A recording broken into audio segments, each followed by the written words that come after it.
برادران ملت اسلامی، السلام علیکم ورحمۃ اللہ وبرکاتہ۔ الحمد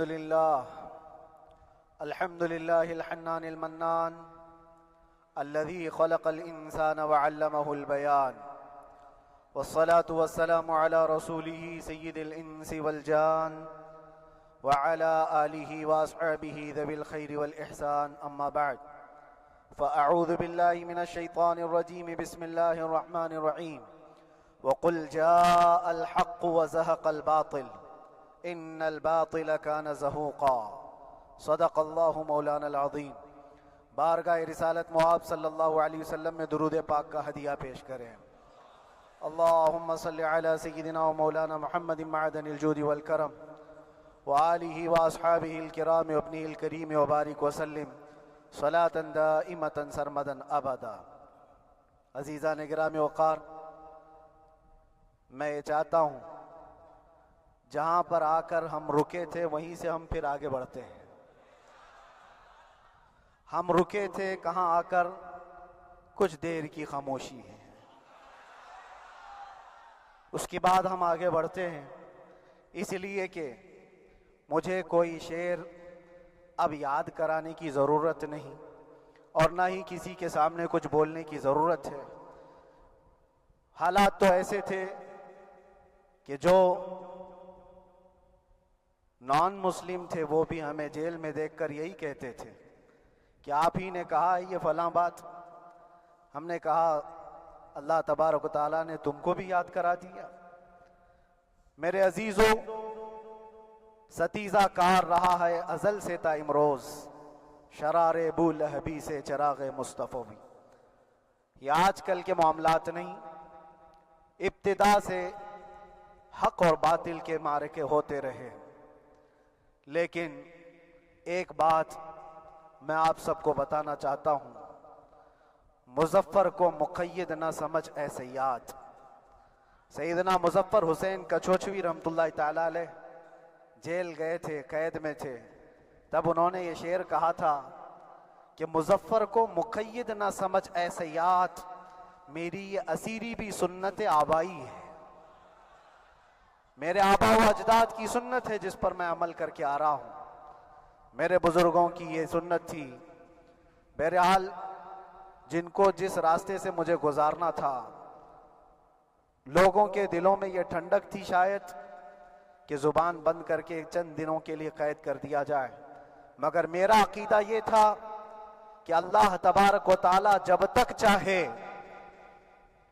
چاہے کہ کوئی اس کے لیے پابندی نہیں لگا سکتا۔ وَإِن يَمْسَسْكَ اللَّهُ بِضُرٍّ فَلَا كَاشِفَ لَهُ إِلَّا هُوَ۔ رب تعالیٰ فرماتا ہے اگر اللہ تعالیٰ تمہیں کوئی مصیبت دے تو اس کے علاوہ کوئی ٹال نہیں سکتا۔ وَإِن يَمْسَسْكَ اللَّهُ بِخَيْرٍ فَلَا رَادَّ لِفَضْلِهِ، اور اللہ کسی کو بھلائی دے دے تو پھر اس کو روک بھی کوئی نہیں سکتا۔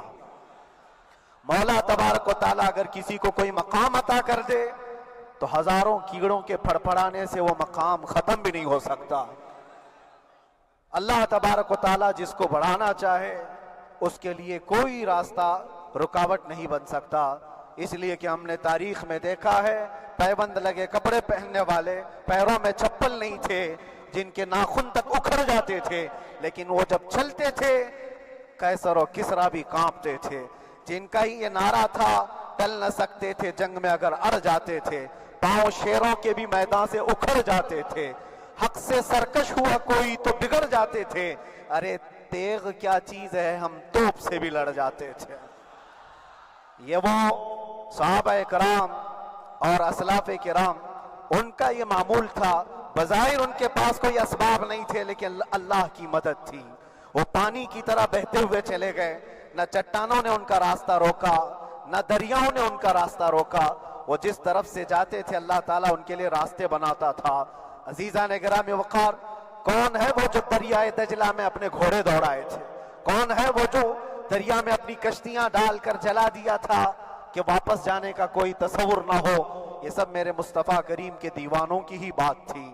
اسی لیے آج بھی دنیا گھبراتی ہے تو شانے لوگوں سے نہیں، دیوانوں سے ہی گھبراتی ہے۔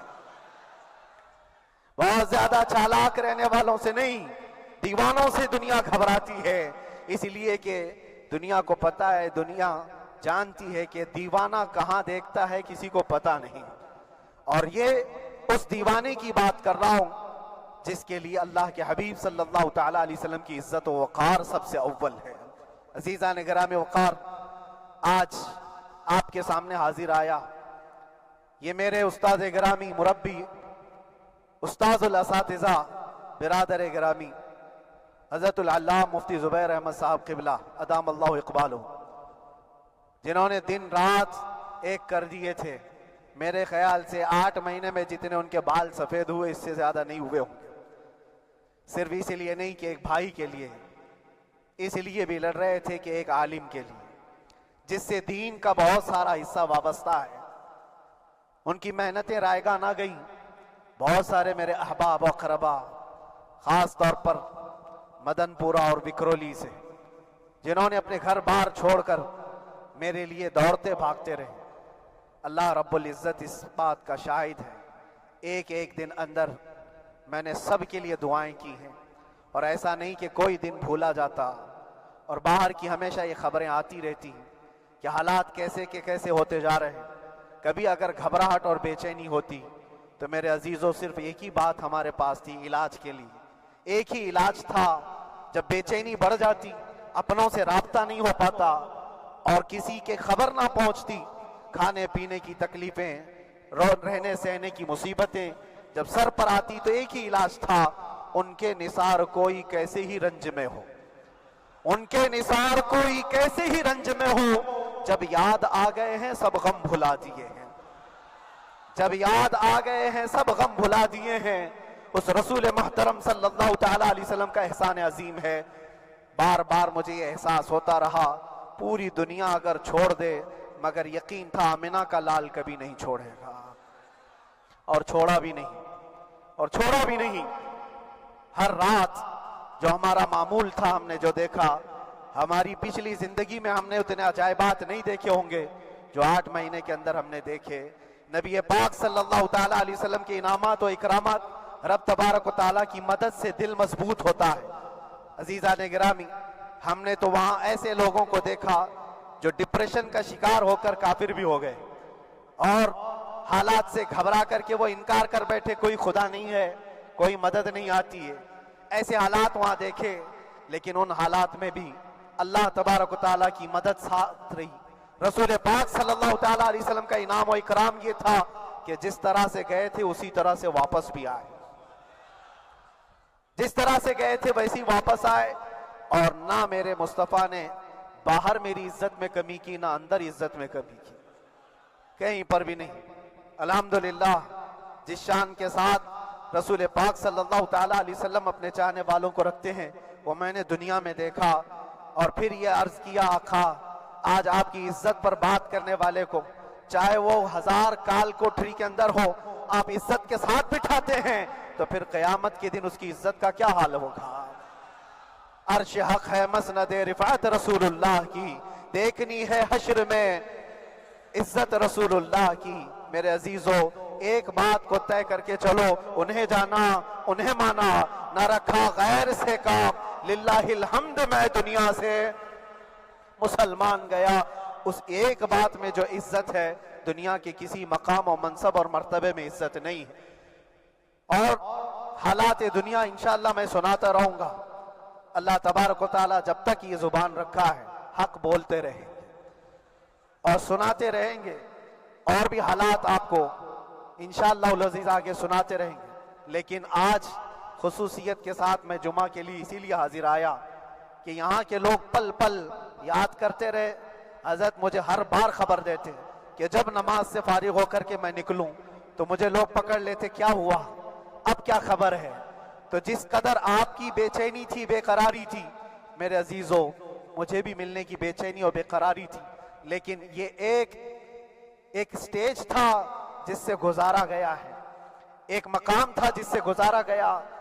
میں تو ایک نکما آدمی، میں تو ایک کم پڑا ہوا ہوں، لیکن آپ کو بزرگان دین کی اگر تاریخ پتہ ہو، امام اعظم ابو حنیفہ رضی اللہ تعالیٰ عنہ، جن کو ناحق جیل میں رکھا گیا تھا، امام موسیٰ کاظم رضی اللہ تعالیٰ 7 سال تک قید میں رہے۔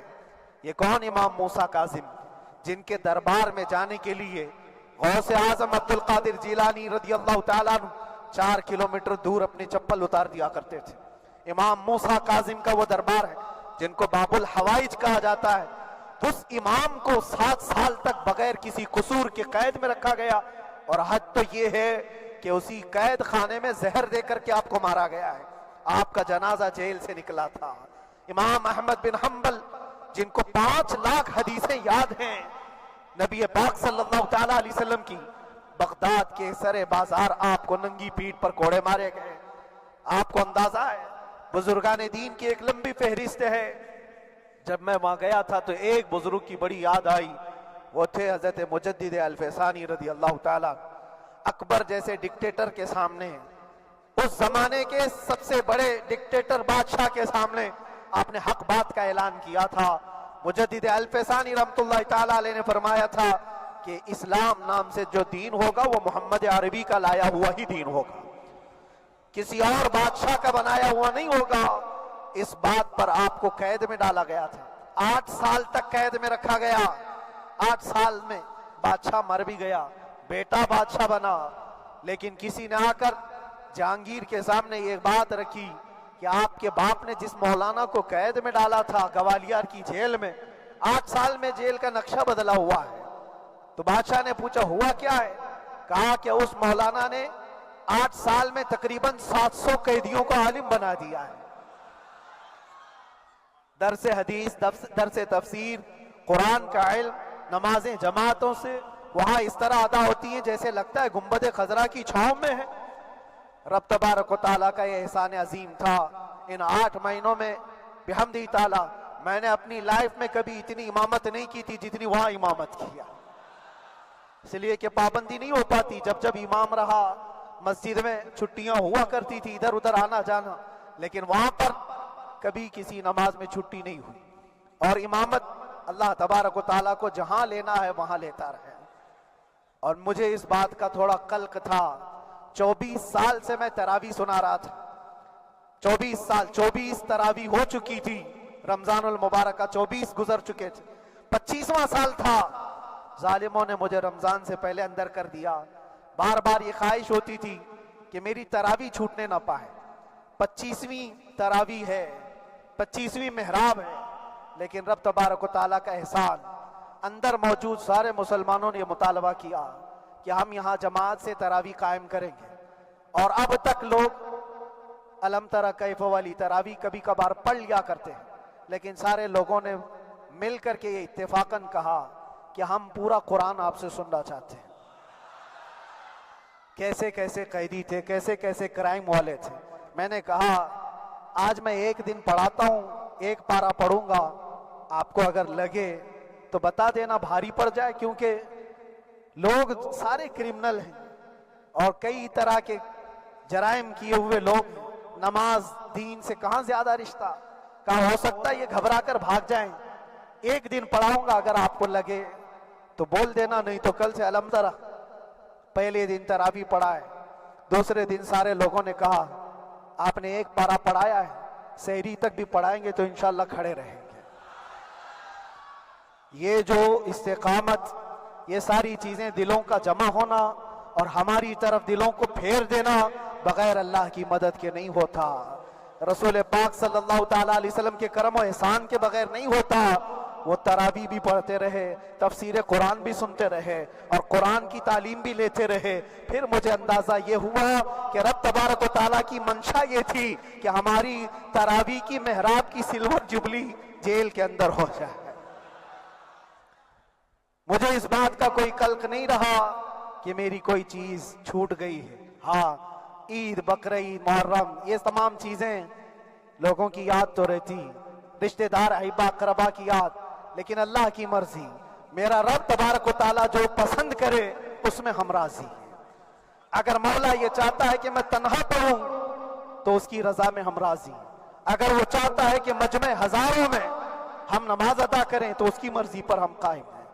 عزیزان گرامی وقار، صبر اور سکون کے ساتھ جو حالات گزرے اس میں سب سے بڑا کردار آپ سب کی دعاؤں کا ہے، سب کی دعاؤں کا۔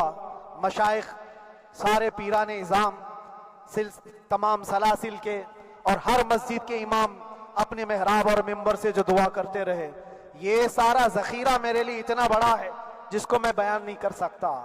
ہر ایک کی جانب سے دعائیں، عورتوں بچوں کی طرف سے منتیں، روزے، نہ جانے کیا کیا کر لیا۔ پھر مجھے اندازہ ہوا کہ صرف اپنے آرام، اپنے راحت کے لیے پھڑپھڑانے سے کچھ نہیں ہوگا۔ رب تبارک و تعالیٰ یہ چاہتا ہے کہ پوری امت مل کر کے اس فقیر کے لیے دعا کرے، اور اللہ تعالیٰ کو جب تک منظور تھا تمہاری دعائیں ہوتی رہی۔ بعض لوگوں کو یہ خیال بھی آیا، کچھ میرے احبا اقربا رشتہ داروں نے بھی کہا اتنی ساری دعائیں ہوئی قبول کیوں نہیں ہوتی؟ ایک بات یاد رکھو، پوری دنیا مل کر کھڑے ہو کر دعا کرے، اللہ کی قدرت پر کوئی کام کرنا واجب نہیں ہے، اللہ پر کوئی چیز واجب نہیں ہے۔ اگر وہ اپنے فضل سے عطا کر دے تو اس کا احسان ہے، اس کا احسان ہے۔ اب چاہے وہ سال بھر میں قبول کرے کہ 5 سال میں قبول کرے۔ ایک بات یاد آتی ہے میرے عزیزو، ہماری قید تو 8 مہینے کی ہوگی، ان بزرگان دین کی قید 8 سال 7 سال۔ امام محمد بن حسن عسکری 20 سال تک قید میں رہے، 20 سال تک اندر سلاخوں کے پیچھے بند رکھا گیا۔ یہ اہل بیت اطہار ہیں، ائمہ اعظام ہیں، ان کی تکلیفیں دیکھ کر پھر ہماری تکلیف چھوٹی لگتی، اور پھر نبی پاک صلی اللہ تعالیٰ علیہ وسلم کی یاد آتی۔ صرف اس بات کا ہمیں فخر تھا کہ تم نے کبھی چوری کے الزام میں تو نہیں گرفتار کیا، کسی گھناؤنے الزام میں تو نہیں گرفتار کیا۔ ہاں اگر کسی بات پر گرفتار کیا ہے تو ان سے پوچھو تو اب یہ بولنے میں بھی شرم کرتے ہیں، مولانا کو کیوں گرفتار کیا ہے، مولانا کو کیوں اندر رکھا ہے؟ شرم آتی ہے بولنے میں، کیونکہ انہوں نے کچھ ایسا بولا تھا جس کو بولنے میں شرم آتی۔ کیا بولا تھا میرے عزیزو؟ یہ ایک الگ کہانی ہے، ابھی میں اس پر کچھ گفتگو نہیں کرتا، اس لیے کہ ہر ایک کو یاد ہو چکی ہے، ہر ایک کو یاد ہے، میں اس کہانی کی طرف نہیں جاتا۔ لیکن اتنا مجھے آج اس ملک میں رہتے ہوئے احساس ہے کہ ابھی بھی انصاف ختم نہیں ہوا ہے۔ انصاف پوری طرح ختم ہو جائے تو اللہ کا عذاب آ جائے گا، اللہ کا عذاب آ جائے گا۔ چند لوگ نا انصافی کر سکتے ہیں، لیکن پوری کی پورے روئے زمین پر رہنے والے انسان نا انصافی کرے، ایسا نہیں ہوتا۔ ہمارے حق میں سپریم کی طرف سے جو انصاف آیا ہے، ہمارے دل میں اس قدر جگہ ہے آج، اور اس قدر احساس ہے کہ ہمیں یہ اندازہ آج بھی ہوتا ہے کہ چاہے کچھ بھی ہو جائے لیکن انصاف پوری طرح سے مر نہیں سکتا، انصاف پوری طرح سے مر نہیں سکتا۔ یہ ہمارا ملک عزیز ہندوستان کسی خاص آدمی کے ٹھیکیداری میں نہیں ہے، سبھی کا خون شامل ہے یہاں کی مٹی میں، کسی کے باپ کا ہندوستان تھوڑی ہے، ہمارا بھی ہے، آپ کا بھی ہے، سب کا بھی ہے۔ اور میرے عزیزو پتہ نہیں، یہ بھی شاید راحت اندوری صاحب کا شعر ہے، اور اس سے پہلے بھی کچھ بولا تھا وہ بھی ان کا ہی تھا، تو ڈینجر ہی ہوا کرتا ہے۔ اللہ تبارک و تعالیٰ آپ سب پر فضل فرمائے، کرم فرمائے۔ جو چیز خاص طور پر بولنی ہے وہ یہ ہے، ان حالات سے آج جو گھبرائے ہوئے ہیں یہ وہ لوگ ہیں جو عیش پرست ہیں۔ میں کسی کو خاص ٹارگٹ کر کے نہیں کہنا چاہتا، لیکن بہت سارے وہ لوگ جو اثر و رسوخ رکھتے ہیں لیکن وہ آگے آنا نہیں چاہتے، دین اسلام پر حملے ہوں، حضور پاک کی عزت پر حملہ ہو، کسی کو بولنا نہیں، کیونکہ پتہ ہے دیکھو اس مولانا کو کس طرح کی ہے، اسی طرح دوسروں کو بھی کر دیا جائے۔ جو کمفرٹ زون میں بیٹھنے کے عادی ہو گئے وہ اپنا ایریا چھوڑ کر ہٹنا نہیں چاہتے۔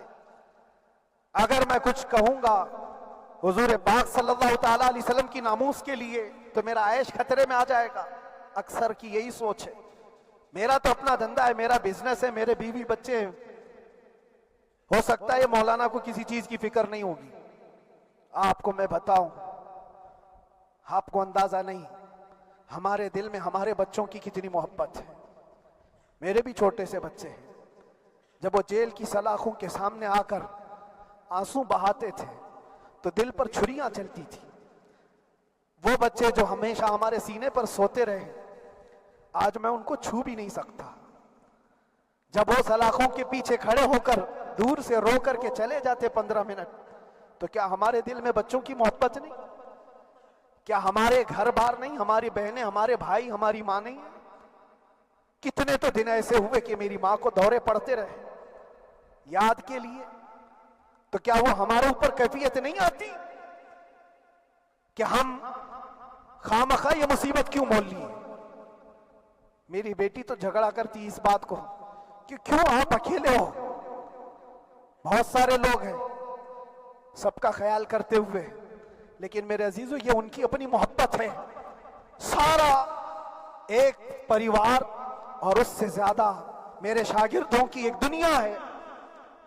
کتنے ایسے ہیں, میں جانتا ہوں کہ 8 مہینے تک نرم غذا نہیں کھائی میرے ان بچوں نے.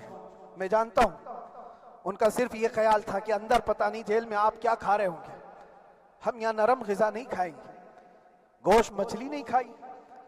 حالانکہ یہ کوئی چیز تمہارے اوپر واجب نہیں تھی. یہ حالات میں اس لیے بتا رہا ہوں میرے عزیز, کسی کے وہم و گمان میں اگر یہ ہے تو نکال دے کہ میرے آس پاس کچھ نہیں ہے, میں کسی کو چاہتا نہیں, یا میرے ساتھ محبتیں نہیں ہیں. کثرت سے محبت کرنے والے لوگ ہیں میرے پاس. میرے ان بھائیوں کی اور میرے بہنوں کی, میرے گھر والوں کی محبت تو ایسی ہے کہ ان کے گھروں کے بچوں کے معاملات بھی بغیر مجھ سے پوچھے نہیں ہوتے. اگر 8 مہینے اندر رہا تو کسی کا رشتہ نہیں تو بات چیت بھی نہیں ہے. رشتہ نہیں ہوگا جب تک یہ نہ آئے. سارے کام ڈیپینڈ رہتے تھے. مجھے بھی ان تمام چیزوں کا احساس ہے, لیکن یہ سب چیزیں ایک طرف, میرے مصطفیٰ کی عزت اپنی طرف.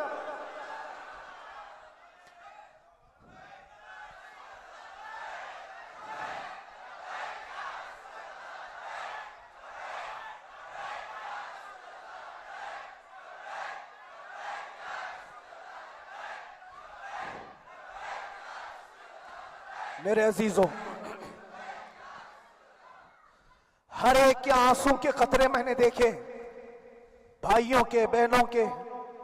میرے پاس ملنے کے لیے میرے جو شاگرد آتے ان کے, یہ اکثر جب جیل کی دیوار پر آ کر کھڑے ہوتے, ان کی آنکھیں لال, یہ آنسو بہاتے 15 منٹ ملاقات کر کے چلے جاتے. آپ کو کیا اندازہ ہے اندر کے حالات ایک دن 1 سال کے برابر لگنے لگتا ہے.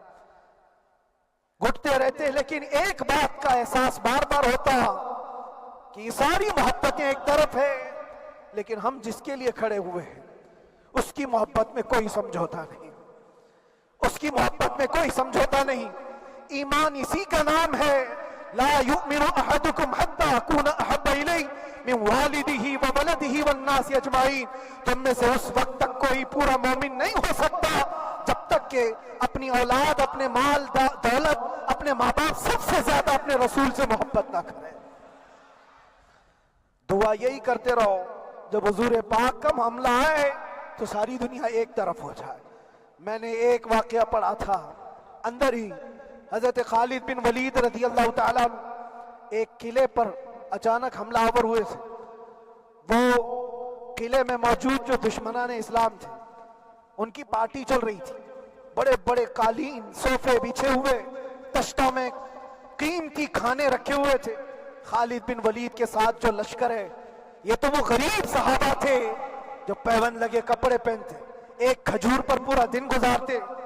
جب یہ اس قلعے پر حملہ آور ہوئے تو دشمنان اسلام جو تھے وہ مقابلہ کرنے کی ہمت نہ جٹا سکے, بھاگ گئے.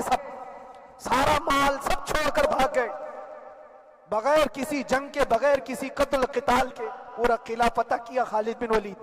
اب سنو, جو صحابہ تھے وہ مال غنیمت جمع کر رہے تھے, کیونکہ یہ عرب کے لوگ ایسے مہنگے قالین نہیں دیکھے تھے, ایسے مہنگے صوفے, اتنی قیمتی غذائیں انہوں نے دیکھی نہیں تھی. سب جمع کرنے لگے. خالد بن ولید نے کہا, خبردار, ہاتھ مت لگانا, سب ہٹ جاؤ. سب ہٹ گئے. چند صحابہ کو بلایا, یہ سب جمع کرو, اس کو آگ لگا دو.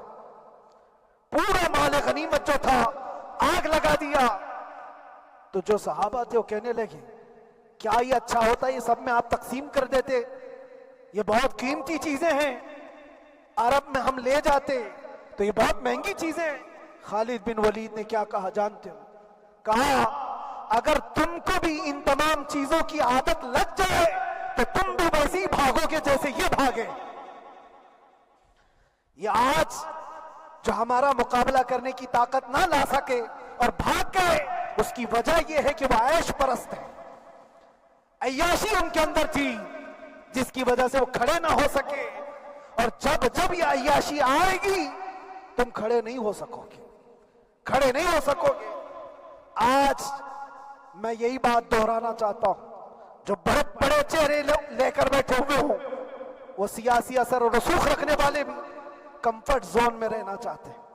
میں چند لوگوں کو چھوڑ کر کہہ رہا ہوں، اکثر کا حال یہ وہ سوچتے ہیں کہ ہمارے اس دائرے سے نکلیں گے تو ہمارا عیش خطرے میں آ جائے گا، گھر بار خطرے میں آ جائے گا۔ یہ دنیا کی محبت انسان کو بزدل بناتی ہے، بزدل بناتی ہے۔ اس لیے میرے عزیزو، آپ جب کبھی یہ بات آئے، ایک طرف میرا پورا خاندان، ایک طرف میرے عیش کی زندگی اور ایک طرف رسول پاک کی عزت کا معاملہ، تو آپ مجھے بتاؤ آپ کس بات کا فیصلہ لیں گے؟ اسی بات کا فیصلہ لینا ہوگا نبی پاک صلی اللہ تعالیٰ علیہ وسلم کی عزت کی خاطر تمہیں اس بات کا فیصلہ لینا ہوگا۔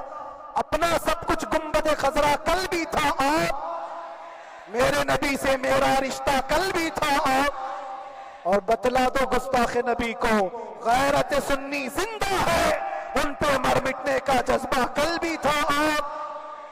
بس یہ جذبہ باقی رہے۔ ہم کسی کو لڑنے کے لیے، مرنے کے لیے، مارنے کے لیے میدانوں میں اتارنے کی بات نہیں کرتے۔ میں اکثر اپنی تقریروں میں کہا کرتا ہوں، یا آپ سے پہلے بھی کیا، اگرچہ میری تقریروں کو ڈائیورٹ کیا جاتا ہے، آج بھی بہت لوگ ہوں گے، بلکہ آج مدن پورہ کا یہ پہلا جمعہ ہے، مجھے اندازہ ہے پورا ہندوستان نہیں باہر بھی سب کی نظریں اس پار ہیں کہ آنے کے بعد یہ کیا بولتا ہے، آنے کے بعد یہ کیا بولتا ہے۔ سب اسی انتظار میں ہیں۔ میں سب کو ایک ہی میسج دوں گا، آنے کے بعد وہی بولے گا جو پہلے بولتا تھا۔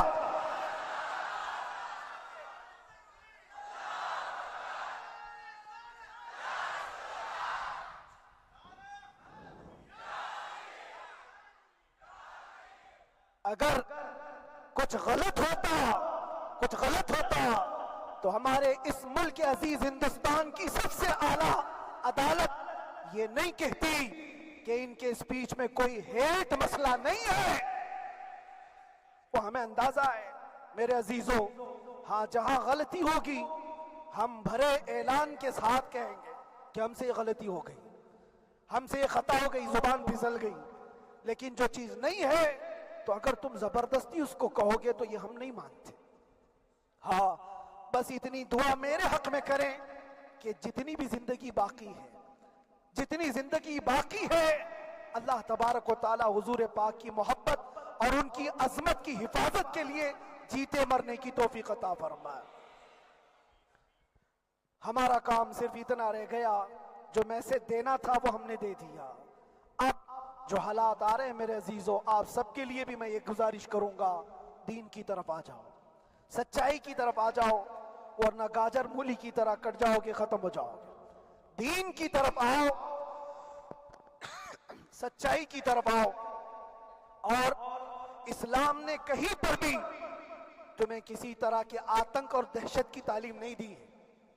کہیں پر کسی ٹیررسٹ کی کوئی بھی تعلقات کی، کہیں مجھے کوئی بات بتا دو، اگر کوئی مسلمان اس طرح کی حرکتیں کر جاتا ہے جس کو یہ لوگ بدنام کرتے ہیں تو ہم سمجھتے ہیں اس کا اسلام سے تعلق نہیں ہوگا۔ اسلام سے تعلق ہوتا تو اس کے اندر صدیق اکبر اور فاروق اعظم کی ادائیں ہوتی۔ آج آپ کو وہ معاشرہ زندہ کرنے کی ضرورت ہے۔ میں نوجوانوں سے کہوں گا، بہت دن گزار لیے ٹک ٹاک پر مجرے، اور تمہارے اس انٹرنیٹ کی دنیا پر جس طرح تم نے آوارگی کر لی ہے، اب وقت کم بچا ہے۔ آ جاؤ میرے نبی پاک کی گنبد کی چھاؤں میں، عزت وہیں پر ہے، انہی کے قدموں میں عزت ہے، اور یہاں پر بھی ہے اور آخرت میں بھی ہے۔ آخرت میں بھی ہے۔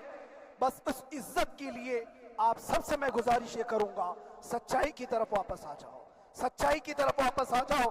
جو تمہاری نمازیں باقی ہیں اس کو پوری کر لو، اس سے پہلے کہ دنیا تم پر نماز پڑھ دے، اس سے پہلے کہ تمہارے جنازے کی نماز پڑھی جائے، اپنی نمازیں کمپلیٹ کر لو۔ اور علماء ذوی الاحترام کا ادب و احترام اپنے اندر رکھو۔